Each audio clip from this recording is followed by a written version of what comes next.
The 2023 Panamera received only minor updates for the new model year. The most significant one is the addition of adaptive cruise control as standard equipment, which helps make highway driving easier and safer. As distinctive as the Panamera is, there are other options to consider. The Mercedes-Benz AMG GT is another sporty, luxurious and capable large sedan, and the Audi S7 and RS7 are similarly premium and powerful sedans with hatchback practicality. Porsche proves that a large luxury sedan doesn't have to be barge-like or clumsy. The Porsche Panamera offers a masterful blend for those who want to enjoy the drive as much as they desire comfort. The entry-level Panamera's 2.9-liter V6, which is what we tested, provides enough oomph to get to 60 miles per hour in just 4.9 seconds. The brakes are equally powerful and hauled down our Panamera to a dead stop in a ridiculously short 102 feet. We'd be shocked if this were anything else other than a Porsche. And it's not just straight-line performance that the Panamera does well. Steering response and accuracy are among the best in class, as is the way it moves around corners. The Panamera is always composed, sure-footed and nimble. The base model won't bend the laws of physics like the higher performance spec models do, but there's more than enough athleticism to uphold Porsche's performance reputation. And when you're not out for thrills, the car just works the way you'd expect any luxury sedan to. In interior, this generation Panamera forgoes the glut of traditional buttons of its predecessor, but the touch-sensitive buttons that have replaced some of them aren't necessarily better. Some buttons take a few presses to work and can require you to take valuable attention away from the road. We like that there's still a touchscreen and appreciate the small dial control that provides some redundancy in how you control things. There's plenty of space in the Panamera up front. There's less in back compared to the rest of the class unless you opt for the long wheelbase model. The driver's seat and steering column have an excellent range of basic adjustments to accommodate drivers of almost all sizes. The view out of the back window is slightly obscured by the rear headrests, but surround view camera coverage makes this a non-issue at parking lot speeds. Visibility out of the front is excellent. Getting in and out of the Panamera is easy. The doors don't have traditional detents but will stay open in any position you want. They also close with ease.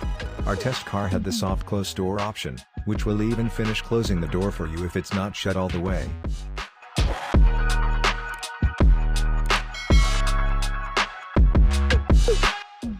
In the tech, the standard Bose sound system is good enough that you probably can save on a pricey audio upgrade.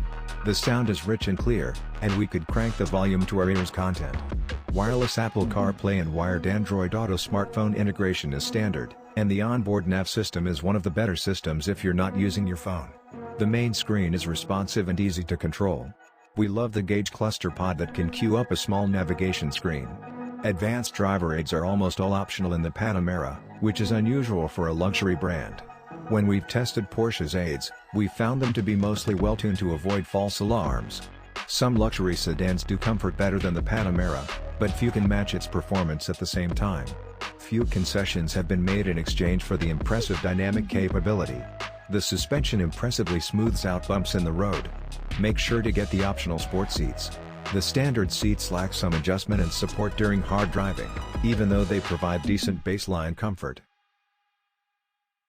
The climate control interface is fussier than it needs to be, with touchscreen controlled vents that look cool but are less convenient than simple manually pointable vents.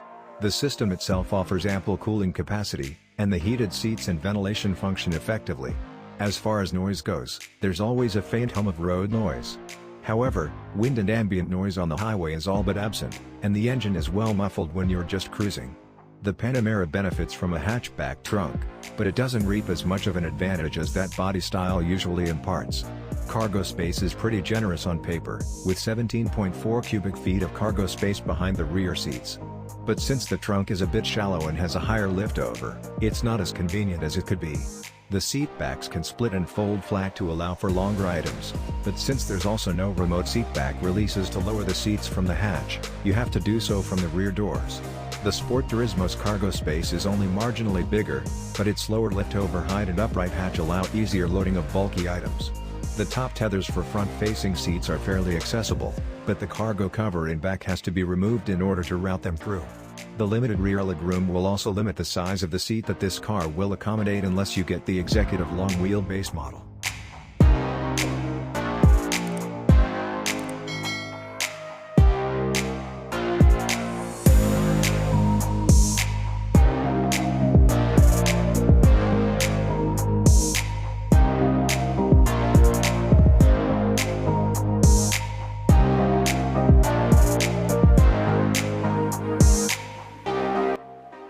The 2023 Porsche Panamera comes in 3 body styles: the regular Panamera sedan, which has a hatchback-style trunk, a longer wheelbase executive model with additional rear legroom, and the Sport Turismo, which has a wagon-like profile and additional cargo space. Several trim levels are available, distinguished by different drivetrains and features, but not in every body style. These include the base Panamera, Panamera 4, Panamera 4S, Panamera 4 E-Hybrid, Panamera 4 S E-Hybrid, Panamera GTS, Panamera Turbo S and Panamera Turbo S E-Hybrid. The Porsche Panamera is much better than the average luxury sedan in terms of driving fun. Few cars can match the way the Panamera engages its driver. It also does the luxury thing pretty well. And with the latest redesign, the Panamera has more pleasing styling than earlier iterations. Sleek, sporty, modern, refined, the Panamera is a complete package.